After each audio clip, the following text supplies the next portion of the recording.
What are we setting up for? Christmas. Oh my goodness! Oh my god. Kind of a mess in here, huh? Christmas at the McGee's.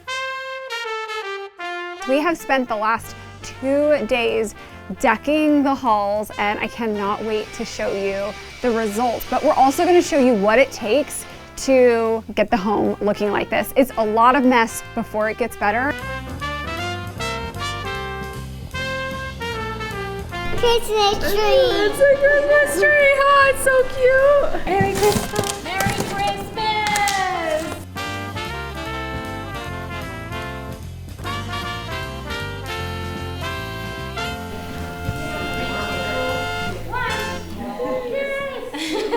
It's big, huh? Mm-hmm. We've got a lot of work to do in here, huh? Yeah. Yeah. Okay, I'll keep working and then we'll do a big surprise, okay? With the whole thing all done. She's getting the bow tie for the photo. I just ordered a bow tie for her. Tartan plaid. Well, I imagine this to be a lot more elegant.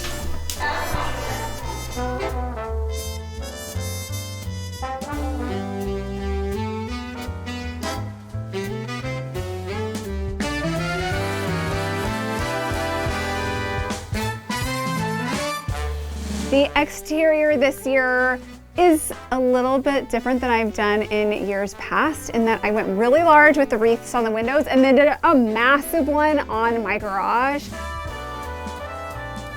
I'm just getting a peek right now and I'm so pumped. Isn't it cute? Ah!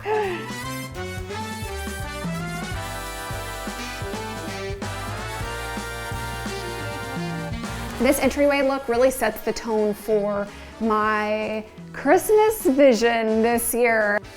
Blue and white ginger jars, this deep red silk, accents of silver throughout, and just a mix of old and new.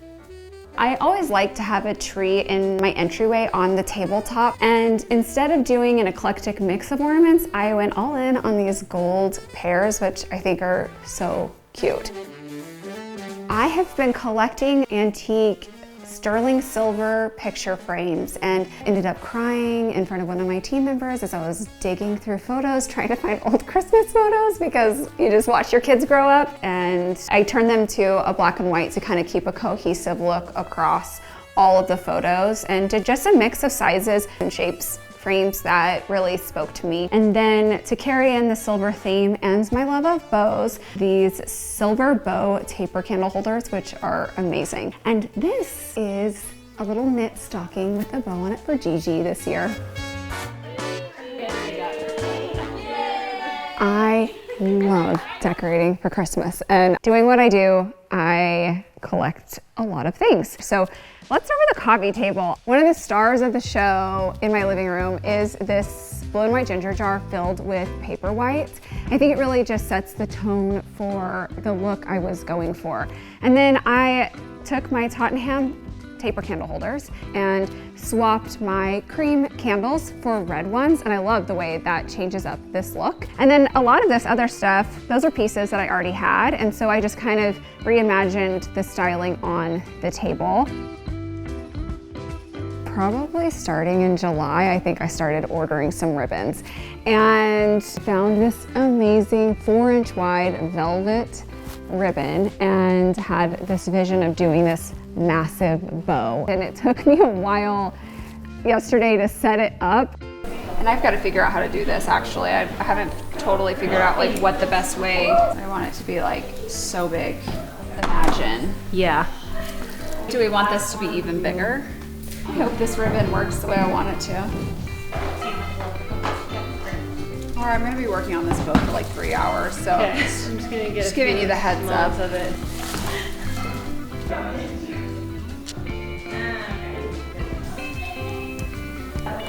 Oh, it's beautiful. Okay, 4 hours later. One garland is so beautiful. It has like mix of different greenery and these pretty white berries that tie in with the bow. But I wanted this really huge statement off to one side of my mantle.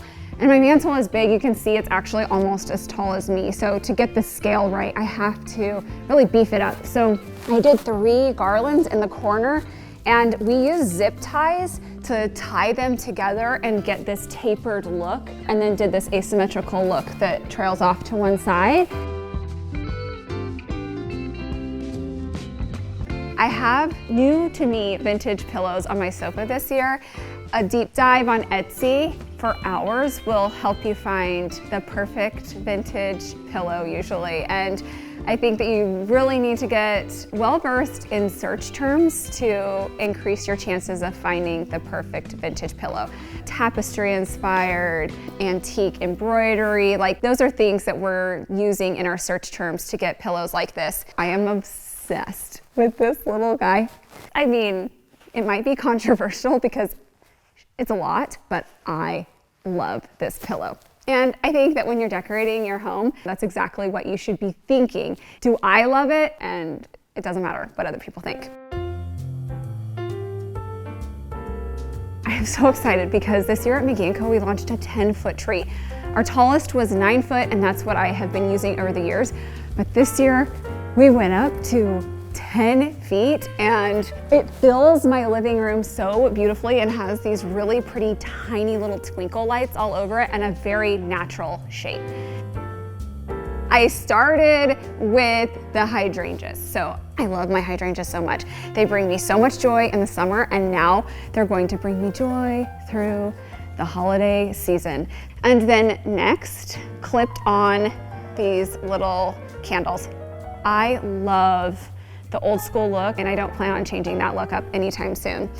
Then from there, added garland and these little dried oranges. You can actually make them yourself. You can buy them pre-dried. You can purchase faux ones, but it is a traditional look to have citrus incorporated into your holiday decor. Often I will put the ribbon on first, but this year I did it last because I wanted the ribbon to sit kind of over top of the ornaments. So when I'm doing my ornaments, I have a lot of different types. I always start with the baubles. Baubles meaning just like the round ornaments, because I want to choose a color palette. This year I wanted the palette to read very warm. So I have kind of these browns, tans, red tones, and then from there, that's where I add in the personality. So I collect glass ornaments really everywhere we go. So I've got the little French baguette ornament, I have some hand-painted ones, I have picture frames. I love my greenhouse. This year I added these sweet little ginger jar ornaments, some fruit shapes. My tree feels pretty formal. When you do the right ribbon and the right like foundational ornaments, you can dress up the tree. But when you really look in, you'll find there's like vintage Airstream and a Jeep from when I had a Jeep when I turned 16. They're very personal to me. This year, my new addition to the stairway view is adding garland around the barrel arch. I've done garland from the entryway side before, but decided to bring it into the living room instead, and then added more of that silk ribbon all the way around, which I'm loving this look. I think it's unusual rather than just picking the one point at the top of the arch, but doing the little bows all over.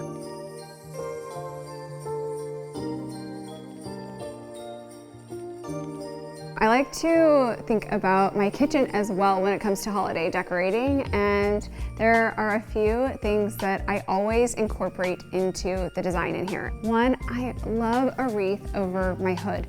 This year I did our pine cone and berry wreath that coordinates with my mantel garland, and did a similar type of bow on that, and it looks so pretty. People always ask me how I hang a wreath over my hood, and I do a 3M hook, and so far, so good. And I'm just hoping that this year isn't the year that it pulls some of the plaster off. Then behind here, I have garland, and this year I did a garland layered with a garland because in previous years, I've used clothespins to hang my Christmas cards that I received from family and friends, and it's so fun to see them fill up over the season. So we had this great idea at McGee & Co. this year to create the perfect card clip garland. It has this pressed leaf and then these little rings here clip the cards. And so, you know, over the next month and a half, this is just going to get full and we'll see all of those familiar faces, and it just brings me a lot of joy. My dining room makes it very easy to have Christmas come to life in here because of this green wallpaper. If I add red, it immediately feels like Christmas. So I went all red and white on the tablescape. We eat mostly on our island, so I think I'm going to keep the tablecloth on throughout the season. Of course, I have set it to the max now, and this will be used when we sit down for a formal dinner.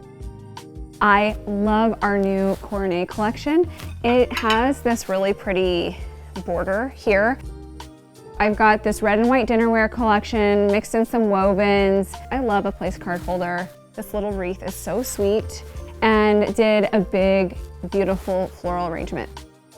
One thing I love to do in my dining room is swap out the chair pillows. And so I did this red pillow with a velvet border, which is really pretty. And then I always like to hang wreaths around the edge of the room.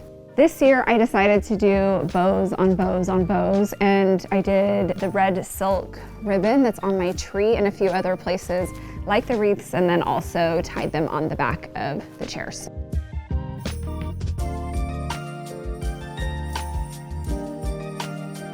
Hi, Laura. I saw the camera on. I've never decorated in my bedroom for Christmas before, but this is the first and I'm feeling pretty good about it. It looks really pretty.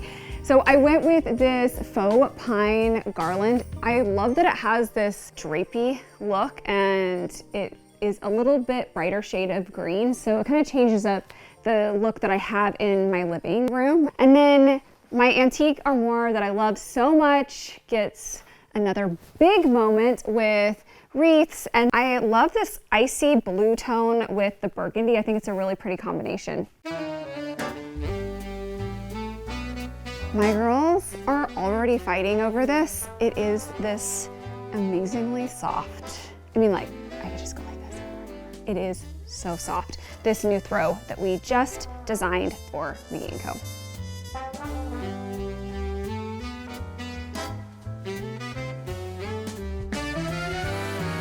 I'm in our craft room right now, and it may look a little different to you. I'm not gonna show the full reveal, but you do get a peek at the color that I went with, which is this really pretty blue. This room faces the front of our home, and so this tree is the one you see from the street. And it is also where I put all of the handmade ornaments and lots of the playful, charming, colorful ornaments that we've collected over the years. To lean into that theme, we went with all different colored bows this year, from pink to light blue to this golden kind of mustard tone, and then a burgundy. You can see like all my kids' little doodads that they've made over the years. I got some popsicle sticks back here, and it still looks very sophisticated.